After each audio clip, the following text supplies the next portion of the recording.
Juízes, capítulo 6, a partir do versículo 11.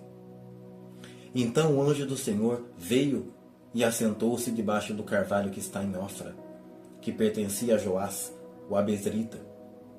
E Gideão, seu filho, estava malhando trigo no lagar, para salvá-lo dos midianitas. Então o anjo do Senhor lhe apareceu e disse: O Senhor é contigo, homem valoroso. Mas Gideão lhe respondeu: Ah, meu Senhor, se o Senhor é conosco, por que tudo isso nos sobreveio? E o que é feito de todas as suas maravilhas que nossos pais nos contaram, dizendo: Não nos fez o Senhor subir do Egito?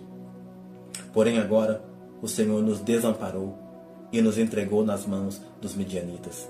Então o Senhor olhou para ele e disse: Vai nessa tua força e livrarás Israel das mãos dos midianitas. Porventura não te enviei eu? Eu fiquei pensando ao ler essa passagem, até estava sendo ministrado sobre um tema que eu gostaria de compartilhar hoje: vulnerabilidade. O poder que tem a vulnerabilidade. Aqui nesse contexto, Gideão estava passando por uma situação complicada, não só ele, mas toda a sua nação. Eles estavam num momento de servidão, num momento de cativeiro. E Deus, quando Ele começa a conversar com o seu povo, Ele chama o seu povo para o arrependimento, mas eles não vão, eles não querem. E aqui então o anjo do Senhor vai até uma região. E quando ele chega nessa região, ele vê um homem que estava fora daquilo que eu posso dizer de normalidade. Ele estava malhando trigo no lagar. O lagar era muito mais propício, tinha muito mais a ver com vinho. Mas ele malhou trigo no lagar. O trigo, geralmente, eles faziam na eira, que era um outro lugar completamente diferente. Mas ele estava ali. E a Bíblia fala que o anjo do Senhor aparece para ele. Se fosse colocar como nós falamos no Brasil: O Senhor é contigo, poderoso guerreiro. O Senhor é contigo, varão valoroso. Eu fico pensando, o que será que eu falaria? Se o anjo aparecesse para mim e falasse assim: Michael, homem forte, valoroso. Eu não sei. Talvez eu glorificaria a Deus, talvez eu choraria, ficaria muito feliz pelo elogio. Sabe o que acontece? Gideão não se posiciona assim. Ele fala: Senhor, se isso que você está falando é verdade, por que nós vivemos uma realidade totalmente contrastante? Por que nós entendemos uma coisa, mas é outra? Por que os nossos inimigos, aqui, dentro desse contexto aqui, eles estão nos detonando? Por que os midianitas, eles prevalecem contra nós? Não era para ser diferente, não? Ele expõe o seu coração. Ele abre o seu coração ali, porque ele viu uma situação que não condizia. Ele começa a pensar assim: lá atrás nossos pais falavam de milagres, lá atrás era um tempo melhor, mas agora não. Nossos pais subiram do Egito, foi um milagre maravilhoso, foi um milagre colossal.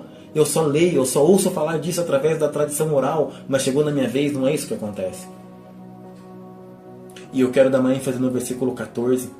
Então o Senhor olhou para ele e disse. Essa mudança aqui para mim não é só literária, mas é uma mudança intencional do Espírito Santo para nós. Então o Senhor, percebe como muda?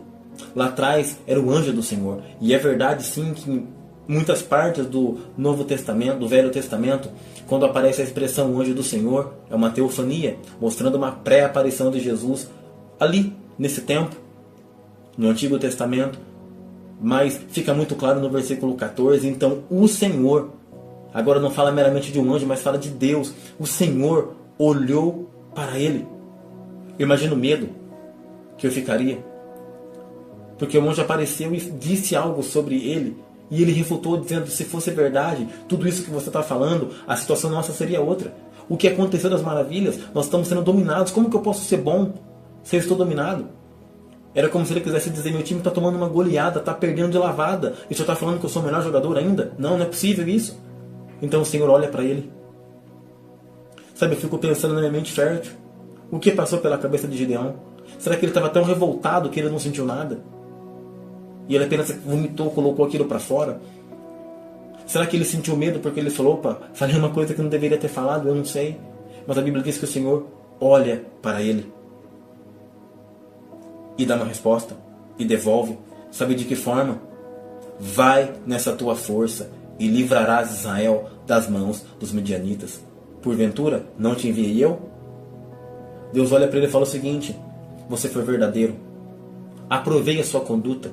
Essa força sua de estar aqui malhando trigo no lagar, de querer ver mudança e de confronto, é verdade. Vai e você vai livrar Israel das mãos dos midianitas. A pergunta é: o que tem dentro do meu peito? O que está lá no fundo? O que será que eu sinto? Muitas vezes eu compro um aparato técnico de Deus que não é aquilo que eu creio. E Deus está esperando isso aqui justamente. Quantas pessoas não estão abrindo a boca e falando uma coisa, mas o coração aponta na outra direção? Jesus ele fala o seguinte: esse povo me honra com os lábios, mas o coração está longe. Eu percebo que muitas pessoas elas têm medo de encarar a realidade. Muitas pessoas têm raiva de Deus por alguma coisa que deu errada. E elas pensam, não, peraí, eu, pequeno como eu sou, vou falar que Deus, o soberano, está errado? Eu vou falar que eu estou com raiva dele? Sim. O salmista, no Salmo 51, ele fala o seguinte, que Deus, ele ama a verdade do íntimo. O que passa no meu e no seu íntimo com relação a Deus? Gideão, quando ele se encontra nessa situação, um anjo fala com ele, ele fala a verdade. Então, ao invés de Deus fulminá-lo, matá-lo, dizendo, quem é você? Você está pensando o quê? Não. A Bíblia fala que o Senhor, olha a subida de patamar, o próprio Deus fala com ele. Eu reconheço que você é um cara verdadeiro. Não porque você é o cara em si mesmo, mas porque eu vou mandar você. Com a minha força você vai libertar Israel. E eu entendo dessa forma também, quando nós deixamos de lado a hipocrisia, deixamos de lado a religião e falamos de fato que nós estamos sentindo para Deus, vai ter uma libertação muito grande. Uma libertação de espírito, uma libertação de mente. Sabe? Eu olho para a Bíblia, eu vejo que ela está povoada de pessoas que foram assim, vulneráveis. Eu vou um pouco mais para frente, eu percebo um cara limitado como esse, que ele vai aparecer lá na frente, em Hebreus 11, na galeria dos homens da fé. Por quê? Porque ele creu. Ele se apresentou em verdade, ele foi vulnerável e ele creu. A Bíblia diz em Hebreus capítulo 4, eu gostaria de ler esse texto aqui para encerrar essa reflexão. Hebreus capítulo 4, versículo 12. Deus ele tem um mecanismo que nós não temos. Eu não consigo fazer e você também não consegue fazer isso, que é a sondagem do coração. E a Bíblia diz o seguinte em Hebreus capítulo 4, versículo 12, porque a palavra de Deus é viva e eficaz, mais penetrante do que qualquer espada de 2 gumes, penetra até a divisão da alma e do espírito, das juntas e medulas. Note esse detalhe no final do texto. E é apta para discernir os pensamentos e as intenções do coração. Eu tenho certeza absoluta que Deus, Jesus revelado ali no Antigo Testamento em Juízes, quando Deus olha para ele, quando o Senhor olha para ele, quando o Senhor Jesus encontra ali com Gideão e fala para ele, vai nessa tua força. Ele entendeu que no íntimo tinha um cara ferido.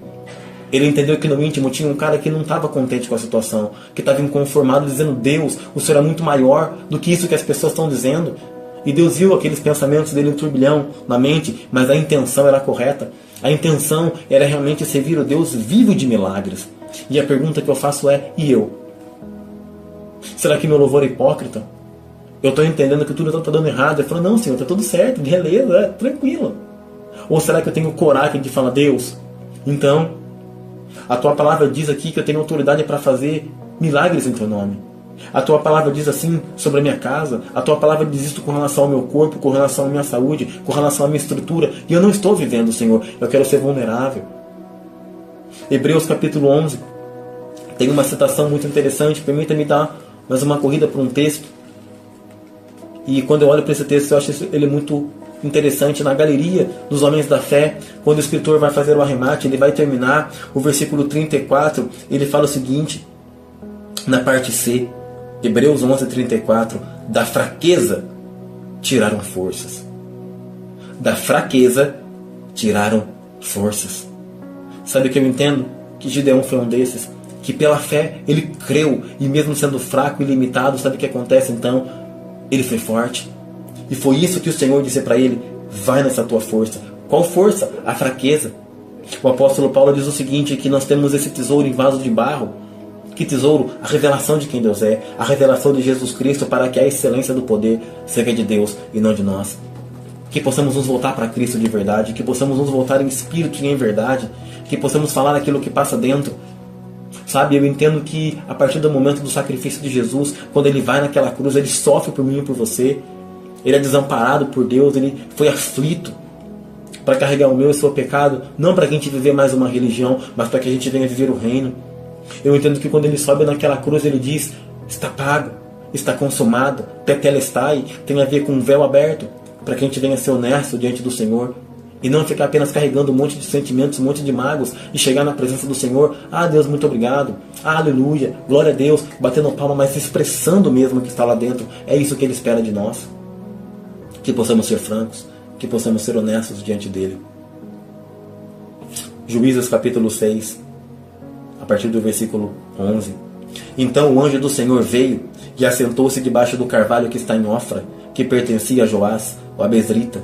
E Gideão, seu filho, estava malhando trigo no lagar, para salvá-lo dos midianitas. Então o anjo do Senhor lhe apareceu e disse: o Senhor é contigo, homem valoroso. Mas Gideão lhe respondeu: ah, meu Senhor, se o Senhor é conosco, porque tudo isso nos sobreveio? O que é feito de todas as maravilhas que nossos pais nos contaram, dizendo: não nos fez o Senhor subir do Egito? Porém agora o Senhor nos desamparou e nos entregou nas mãos dos midianitas. Então o Senhor olhou para ele e disse: vai nessa tua força e livrarás Israel das mãos dos midianitas. Porventura não te enviei eu?